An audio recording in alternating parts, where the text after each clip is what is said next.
Hi welcome to our channel. ప్రస్తుతం మనతో పాటు భరద్వాజ్ గారు సీనియర్ జర్నలిస్ట్ ఉన్నారు. వారితో ఒకసారి మాట్లాడదాం. సార్ నమస్కారం. నమస్తే.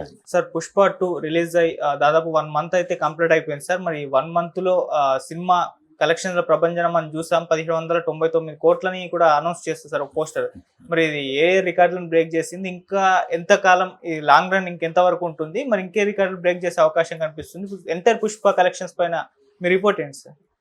అంటే పుష్పకి ఆప్షన్ లేకుండా ఉండటం వలన ఇప్పటికీ జనాలు సినిమాకి వెళ్ళాలంటే ఆ సినిమా వైపే చూస్తున్నటువంటి ఒక పరిస్థితి.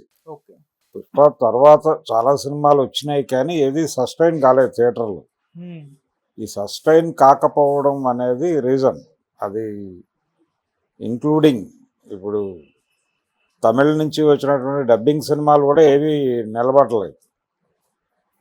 విడుదల 2 కావచ్చు, మరొకటి కావచ్చు, ఏ సినిమా కూడా నిలబడలేని పరిస్థితుల్లో ఇది ఇప్పటికీ జనాలని అంటే క్రౌడ్ పుల్లర్గా ఈ సినిమాయే ఉంది అన్ని సెంటర్లలో. ఇక్కడ మాత్రమే కాదు, నార్త్లో కూడా అదే పరిస్థితి.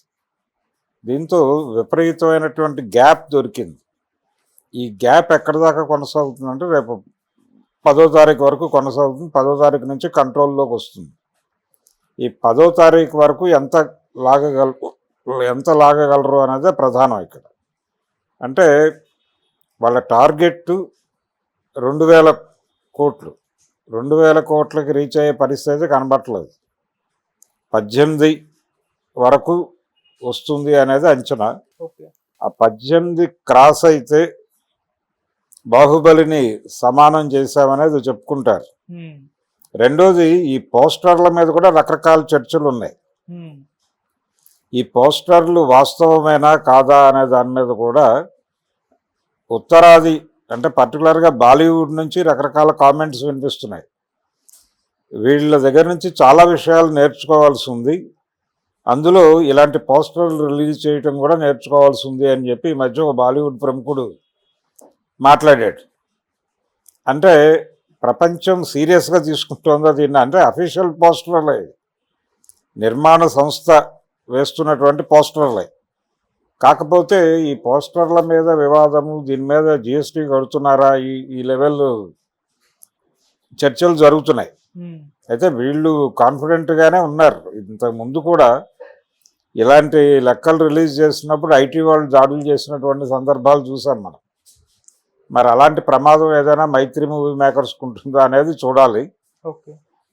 కానీ జనంలో అయితే ఒక కన్ఫ్యూజన్ ఉంది. కానీ వీకెండ్స్లో మంచి కలెక్షన్స్ వస్తున్నాయి. ఇప్పటికీ వీక్లో కూడా వేరే ఆప్షన్ లేకపోవడంతో జనాలు ఆ సినిమాకే పోతున్నారు.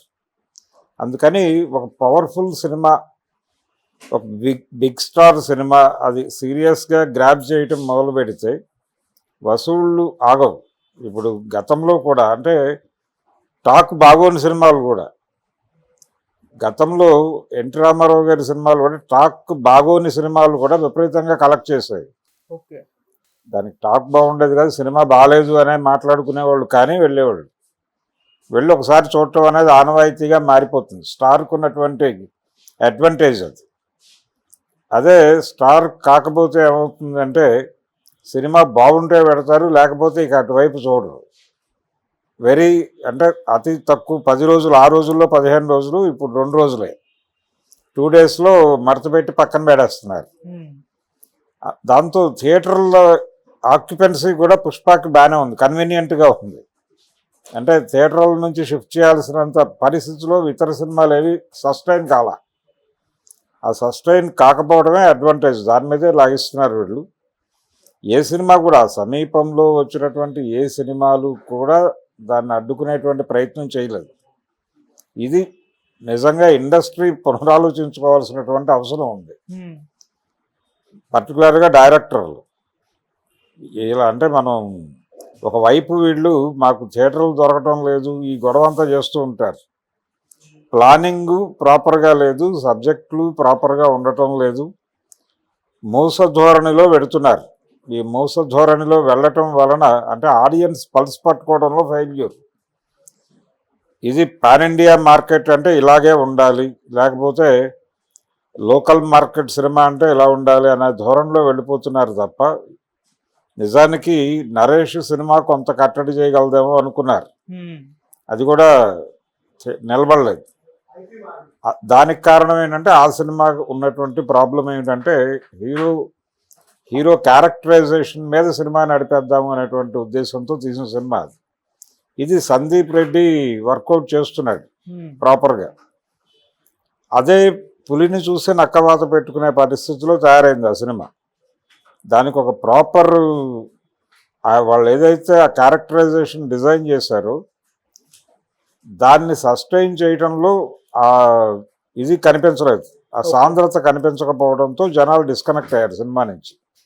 ఆ డిస్కనెక్ట్ అవడంతో అది థియేటర్స్లో పోటీ ఇవ్వలేకపోయింది. ఇలాంటి మిస్ఫైర్ అయిపోయినటువంటి ప్రాజెక్టులన్నీ కలిసి కంట్రిబ్యూట్ చేస్తున్నాయి దానికి, పుష్ప 2కి. ఈ కంట్రిబ్యూషన్స్తో వాళ్ళు నెంబర్లు వేస్తున్నారు. ఉమ్, వాస్తవానికి ఇది 15-16 దగ్గర ఆగాల్సింది, ఓకే 17 దగ్గర ఆగుతుంది అనుకున్నాం, కానీ ఇప్పుడు 18 దాకా వచ్చేసింది. ఈ 18 రేపు అంటే టైం దగ్గరకు వచ్చేసింది. ఇంకొక 5 రోజులు మాత్రమే పుష్ప గేమ్ నడుస్తుంది. ఆ తర్వాత వైండప్ ఓకే. సంక్రాంతి సినిమాలు వచ్చేసిన తర్వాత ఆల్మోస్ట్ స్క్రీన్స్ వెళ్ళిపోతాయి, ఉమ్, తీసేస్తారు కూడా చాలా చోట్ల. అంటే పైగా దిల్ రాజు గారి సినిమాలు మూడు వారివే. ఉమ్, గేమ్ చేంజర్కి ఆప్షన్ ఉండదు. 2 రోజుల పాటు గేమ్ చేంజర్ తప్ప ఇంకో సినిమా ఉండదు థియేటర్స్లో. అవును. అలా ఆయన టోటల్గా ఆడియన్స్కి ఆప్షన్ లేకుండా చేసి ఆ డబ్బులు కలెక్ట్ చేసుకునే ప్రయత్నం చేస్తాడు ఆ 2 days. డాకు మహారాజు వచ్చాక దానికి కొంత షేర్ ఇస్తారు, స్క్రీన్ షేరింగ్ ఇచ్చి. ఉమ్, ఆ తర్వాత కొంచెం తక్కువ మోతాదులో వెంకటేష్ గారి సినిమాకి కేటాయిస్తారు. ఓకే. ఈలోపు గేమ్ చేంజర్ పికప్ అయితే అది నిలబడిపోతుంది, ఇది ఎక్స్పాండ్ అవ్వదు. ఓకే. ఈ ఎక్స్పాండ్ అవ్వకుండా అలా నిలబెట్టేస్తాడు ఈ రెండు సినిమాలని, డాకు మహారాజుని, సంక్రాంతిని. ఒకవేళ అది ఏదన్నా వేకేట్ చేస్తే మళ్ళీ వీళ్ళు అకామిడేట్ చేస్తారు. వేరే భాషా చిత్రాలు వేటిని కూడా ఎంటర్టైన్ చేసే పరిస్థితులు తెలుగు ఇండస్ట్రీ లేదు ఇప్పుడు. ఉమ్, అందుకనే అజిత్ సినిమా కూడా పోస్ట్పోన్ చేయడానికి కారణం ఇదే. ఓకే. ఇది తమిళనాడులో కూడా శంకర్ పుణ్యం అని తమిళ మార్కెట్లో కూడా దీనికి ఒక ఇది ఉంది, బేస్ ఉంది. ఉమ్, అందుకని అక్కడ కూడా మంచి రెవెన్యూ ఎక్స్పెక్ట్ చేస్తున్నారు. పుష్ప కంటే ఎక్కువ డబ్బులు అది తమిళనాడులో కలెక్ట్ చేస్తుంది అనేటువంటి ఒక అంచనా ఉంది గేమ్ చేంజర్ మీద. కానీ అక్కడ 10 సినిమాలు చిన్న సినిమాలు రిలీజ్ చిన్న సినిమాలు ఉన్నాయి, అయినప్పటికీ ఉమ్, శంకర్ ఇమేజ్ వేరు. ఓకే. శంకర్ ఇమేజ్ మీద గేమ్ నడిపి అక్కడ పుష్ప కలెక్షన్స్కి చెక్ పెట్టాలనేది వీళ్ళ ప్రోగ్రామ్ దిల్ రాజుది.